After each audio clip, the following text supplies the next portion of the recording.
30 novembre 2022, alors que les yeux étaient rivés sur d'autres sujets du monde, un tweet apparaît de nulle part. Personne ne s'en doutait, mais ce tweet venait d'annoncer la révolution technologique qui allait entraîner le monde dans un avenir presque incertain. Pour la première fois, le monde vient de faire la connaissance d'un outil capable d'imiter l'intelligence humaine, un outil capable de converser de manière naturelle, capable de répondre à des questions complexes, capable de débattre de sujets philosophiques, capable de rédiger des textes, capable de reproduire des émotions. Bref, un outil qui défie l'humain. Très tôt, ChatGPT a conquis le public et vous l'avez deviné, 100 millions d'utilisateurs en seulement 2 mois. Il avait fallu 9 mois à TikTok et 2 ans et demi à Instagram pour atteindre ce seuil. Et pour creuser plus dans la comparaison, on va prendre ce graphique qui montre les révolutions technologiques que le monde a connues. Remontons maintenant dans la révolution du mobile en 2007. Vous connaissez sûrement cette année, c'est le lancement de l'iPhone par Apple. And we are calling it iPhone. Today, Apple is going to reinvent the phone. L'arrivée de l'iPhone, c'est la technologie qui a transformé nos habitudes et notre rapport du monde. Et l'IA, c'est la technologie qui est en train de changer à jamais la façon dont on interagissait avec l'information. Aujourd'hui, il est impossible de penser un monde sans smartphone. De la même façon, il est impossible d'ignorer une technologie qui est maintenant capable de reproduire des tâches qui étaient auparavant réservées à l'humain. Et toutes ces deux technologies, en fait, ont les mêmes empreintes de disruption. Comme l'iPhone en son temps, ChatGPT n'est pas la première technologie de son genre. Des chatbots existaient déjà, tout comme des smartphones précédaient l'iPhone. Elles sont tous les deux arrivées au bon moment de l'histoire. Bon timing, maturité technologique, expérience d'utilisateur fluide. Mais en termes d'adoption, là où l'iPhone a pris des années pour conquérir, pour transformer nos habitudes, ChatGPT est parvenu en seulement quelques mois. Et elle vient actuellement de traverser le gouffre. Alors c'est un terme utilisé dans l'adoption technologique. Vous savez, lorsqu'on a une technologie, il faut le mettre dans le marché, il faut le proposer au monde, le montrer au monde. Aujourd'hui, par exemple, tout le monde sait que Facebook et iPhone ont été adoptés.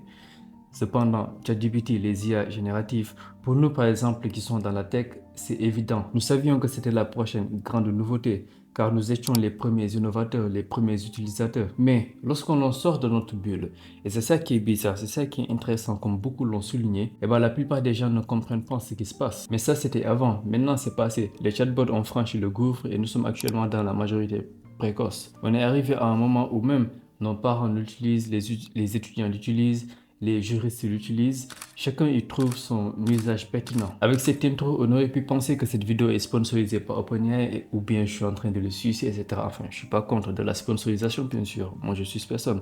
Mais aujourd'hui, on a des modèles performants comme Gemini 2.5 de Google, Grok 3 de XAI, celle de Elon Musk, Claude de Anthropic. Mais si on doit être honnête, OpenAI, c'est ceux qui ont lancé la tendance vers l'IA générative et vers AGI.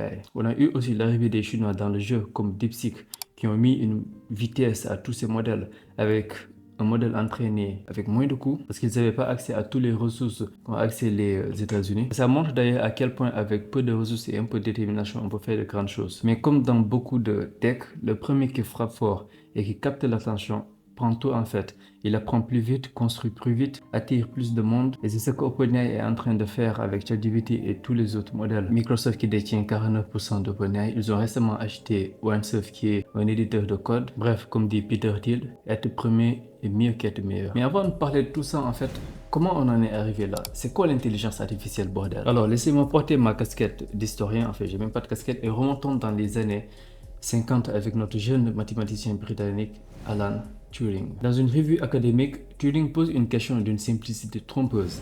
Peut-on construire une machine qui, par sa conversation, est indistinguable de l'humain? En d'autres termes, est-ce qu'on peut construire une machine qui est capable de parler comme un humain? En posant cette question, Turing savait qu'il venait de lancer une bombe. Et pour répondre à cette question, il propose un jeu très simple. Un juge parle à deux entités via un clavier, un humain et une machine. Si le juge ne peut pas nous dire qui est qui, la machine a passé le test, alors on peut considérer qu'une machine pense, ou du moins qu'elle simule la pensée de manière convaincante. À l'époque, aucune machine n'avait réussi à passer le test, et ce n'est qu'en 1956, 2 ans après la mort de Alan Turing, que John McCarthy invente l'expression l'intelligence artificielle dans la conférence de Dartmouth, qui est considérée comme l'acte de naissance officielle de l'intelligence artificielle.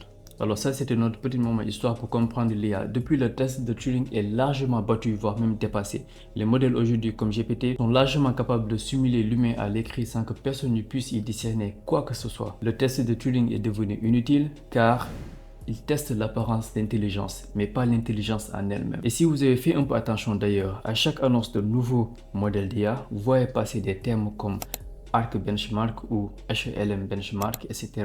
Ce sont les nouveaux tests d'IA qui mesurent leur capacité à raisonner, à généraliser, à résoudre des problèmes complexes. Le benchmark Arc, par exemple, c'est le test d'IA le plus dur aujourd'hui pour un modèle d'IA.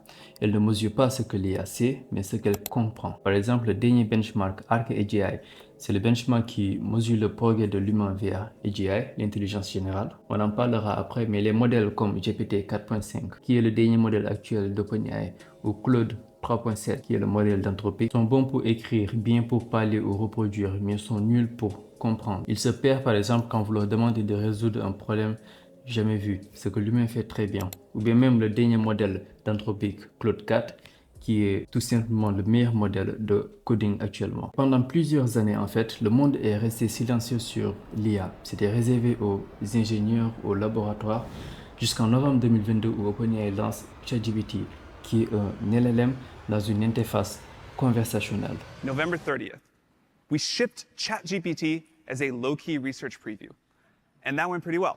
In March, we followed that up with the launch of GPT-4, still the most capable model out in the world.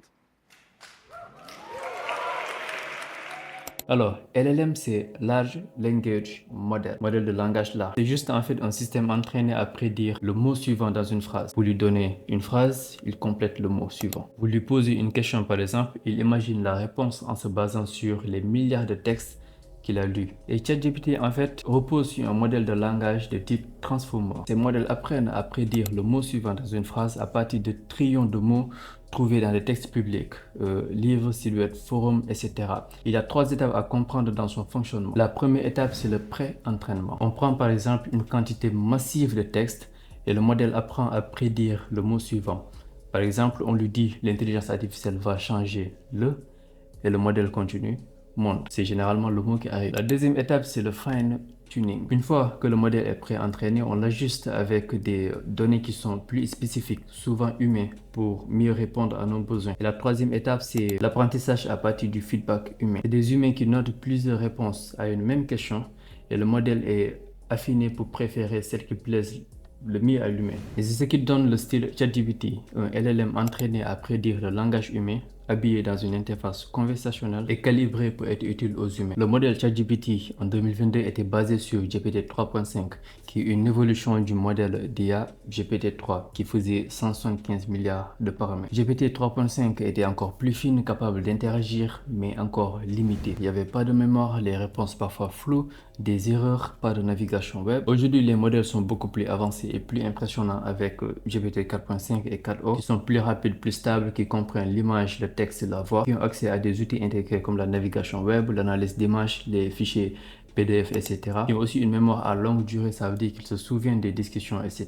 On a aussi Claude 4, comme je l'ai dit avant, qui est actuellement le meilleur modèle en matière d'édition de code. C'est assez bluffant. Et Gemini 2.5, qui est un modèle multimodal natif, ça veut dire qui est entraîné dès le début avec du texte, des images, de la vidéo avec un long ultra contexte, 1 million de tokens en tout, ça veut dire qu'il peut lire et comprendre un roman entier. Et je ne sais pas si vous captez le délire actuellement. Mais ça, ce sont les IA génératives. Gen AI, c'est la forme d'IA la plus connue. Elle est conçue pour créer du contenu, qu'il s'agisse de texte, d'images, de musique, de code ou même de vidéos avec Sora, qui est l'outil d'OpenAI, ou tout simplement Kling, qui est aussi un outil impressionnant pour créer des vidéos avec l'IA. Tout ce que les IA génératives font, c'est de produire du contenu à partir des données qu'elles ont apprises. Elles ne s'adaptent pas en temps réel et n'interagissent pas dynamiquement avec le monde. Et de l'autre côté maintenant, on a les IA intégrées. Basiquement, ce sont des IA qui sont intégrées dans des logiciels qui existent déjà. Comme Copilot par exemple, l'IA de Microsoft qui est maintenant présent dans tout le stack de Microsoft 365. Ça veut dire par exemple, vous pouvez rédiger vos mails dans Outlook à l'aide de l'IA. Vous pouvez rédiger vos documents Word, etc. à l'aide de l'IA et faire des recherches dynamiquement sur la même interface. Vous pouvez analyser vos données sur Excel, créer des formules, etc. à l'aide de l'IA, tout simplement. Le stack de Microsoft, c'est utilisé par des millions de personnes et il y a l'IA qui est intégrée là-dedans. Il y a aussi Gemini qui est intégré dans Google Workspace. Ça veut dire que vous pouvez rédiger des emails aussi avec Gemini, etc. Ça, ce sont les IA intégrées. C'est la forme d'IA la moins spectaculaire, mais elle a un impact direct sur la productivité. Et ensuite, on rentre dans une toute autre dimension. Là, on va parler des agents IA. C'est la forme d'IA la plus impressionnante parce que là, l'IA ne génère plus de contenu. L'IA ne génère plus de contenu ou autre.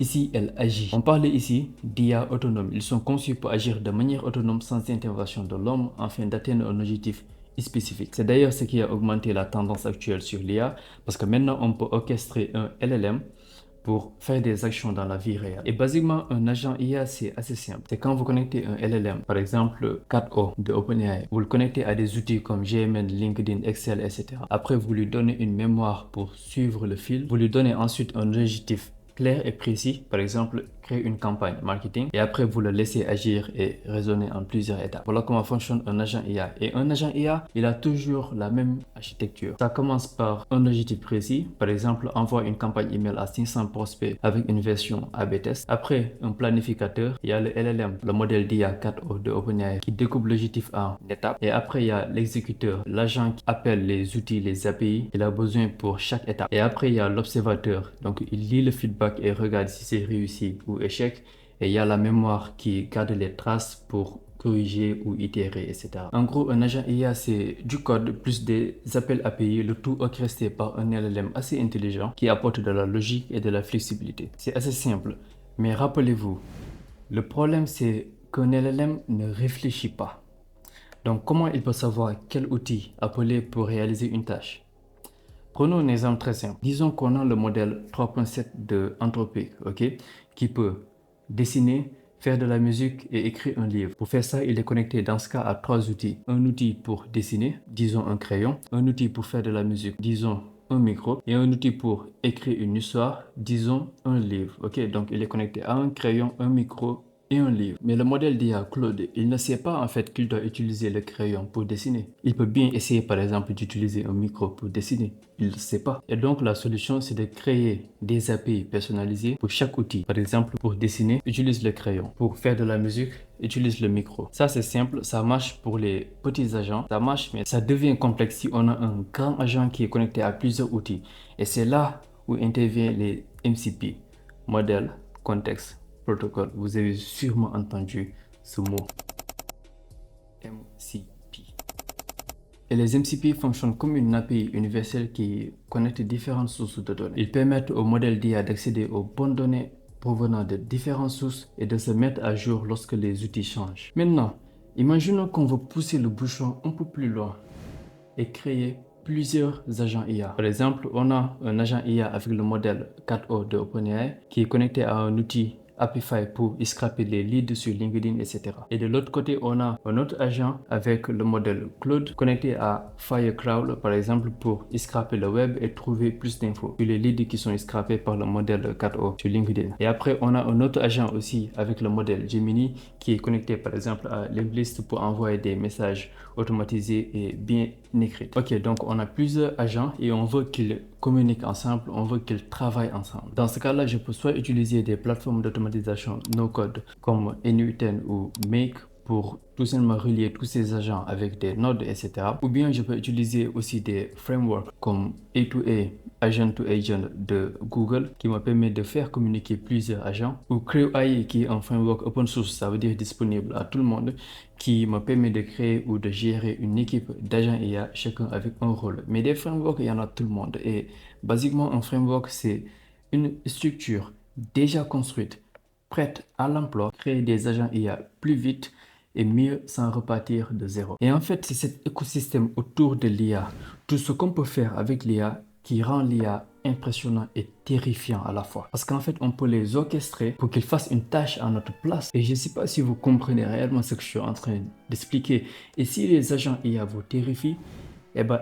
AGI risque de l'être encore plus. AGI risque de vous faire réfléchir parce que c'est le saint graal en recherche d'intelligence artificielle. AGI ou intelligence générale artificielle désignerait un système autonome capable de comprendre, d'apprendre ou d'appliquer ses connaissances à un large éventail de tâches à un niveau supérieur ou égal à celle d'un humain.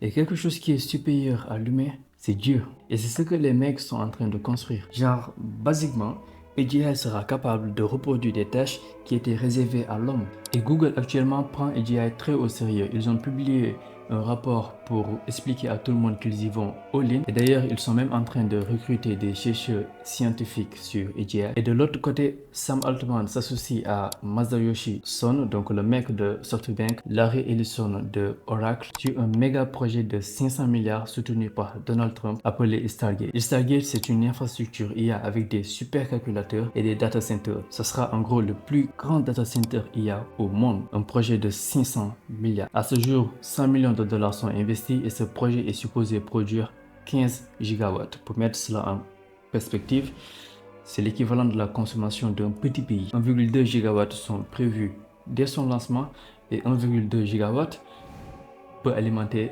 700 000 maisons. C'est dingue, c'est assez impressionnant. Et là, vous allez me dire, mais pourquoi toute cette électricité?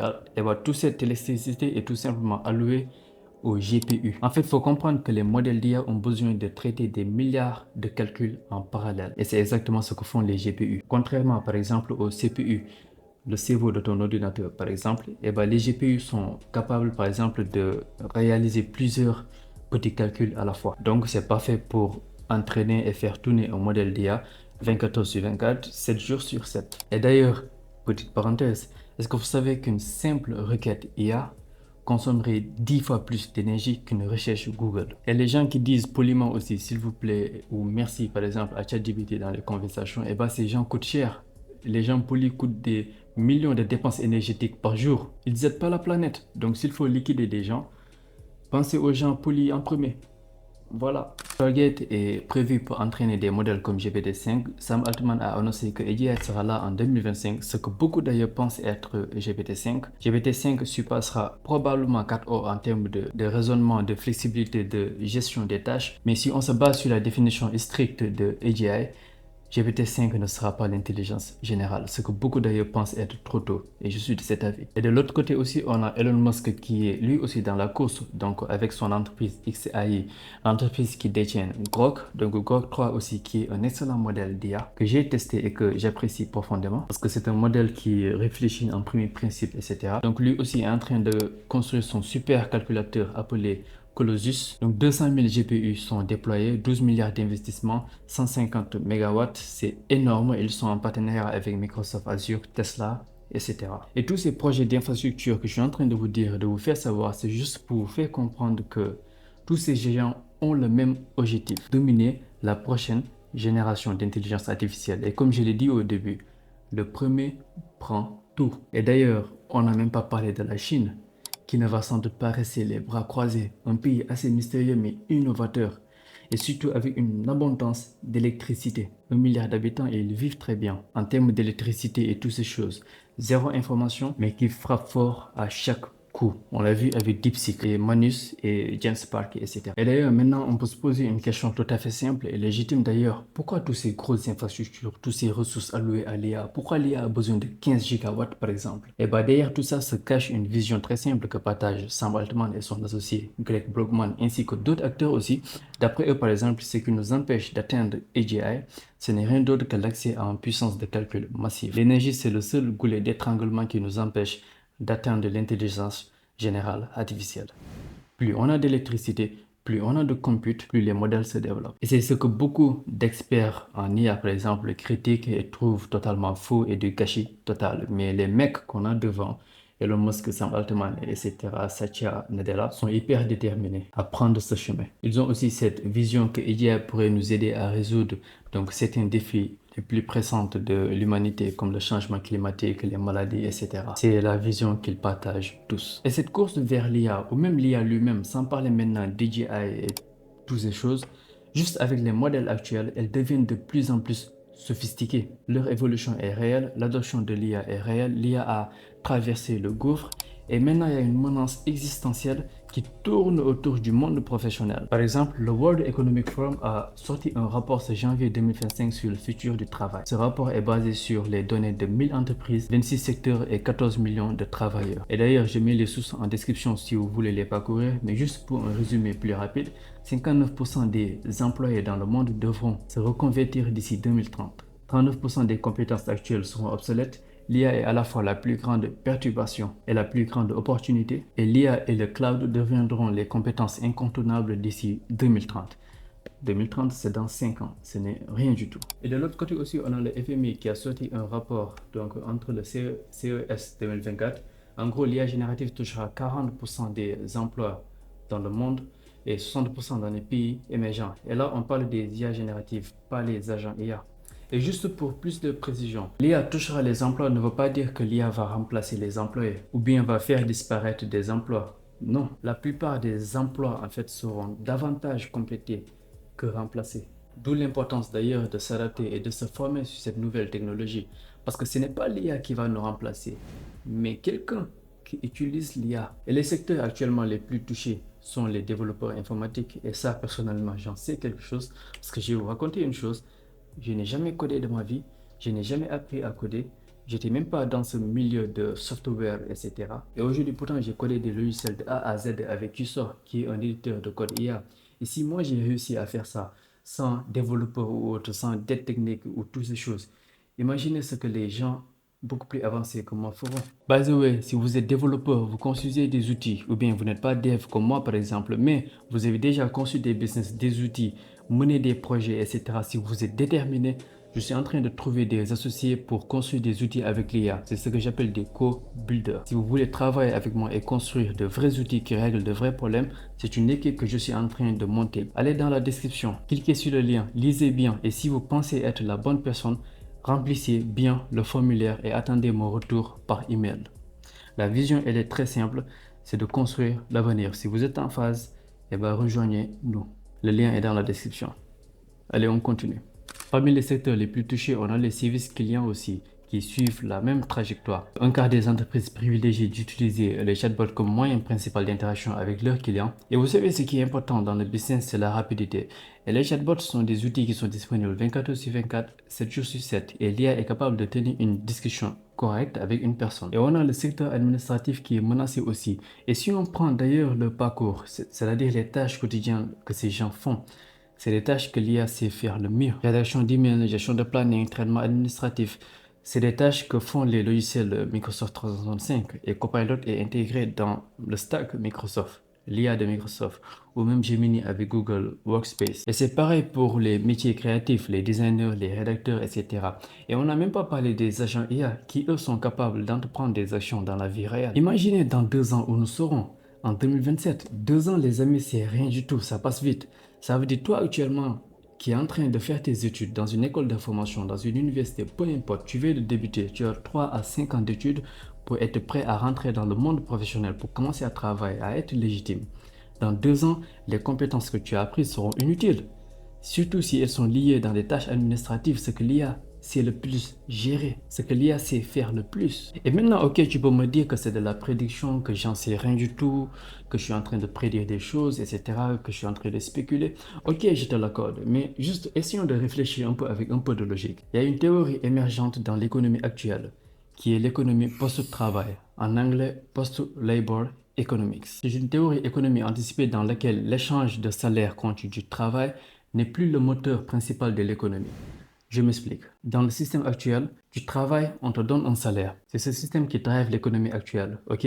Mais un constat vient tout basculer. Avec l'IA et l'automatisation, le travail humain devient obsolète dans la majorité des tâches. Et nous parlons ici d'inévitabilité mathématique. Et la logique, elle est très simple.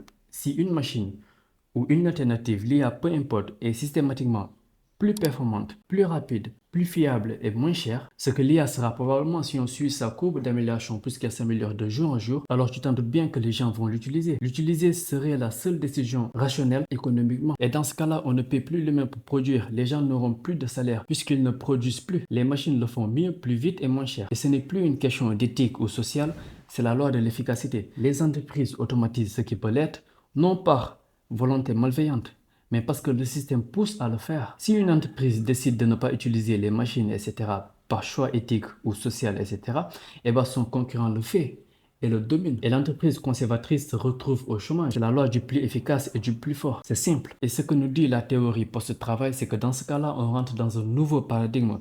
L'humain ne travaille plus pour vivre.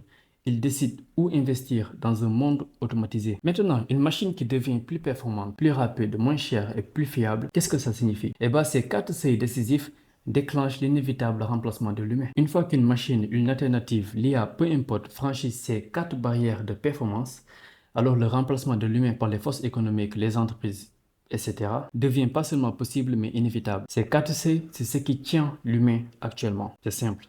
C'est-à-dire, si on a quelque chose qui est plus rapide, plus fiable, plus performant et moins cher, et qui n'est pas associé à l'humain, dans ce cas, on utilise cette chose et l'humain se fait remplacer. Mais donc, dans ce cas, si l'humain ne travaille plus et donc ne touche plus de salaire, qui va acheter ce qui est produit? Parce que d'un côté, on a une production qui devient abondante grâce aux machines, et de l'autre, plus personne n'a d'argent pour acheter ce qui est produit puisque plus personne ne travaille. Et bien, c'est le paradoxe de l'agence économique. Et comme solution à ce problème, on a cité le revenu universel, ou encore UBI, Universal Basic Income, qui consiste à donner à chacun un revenu de base.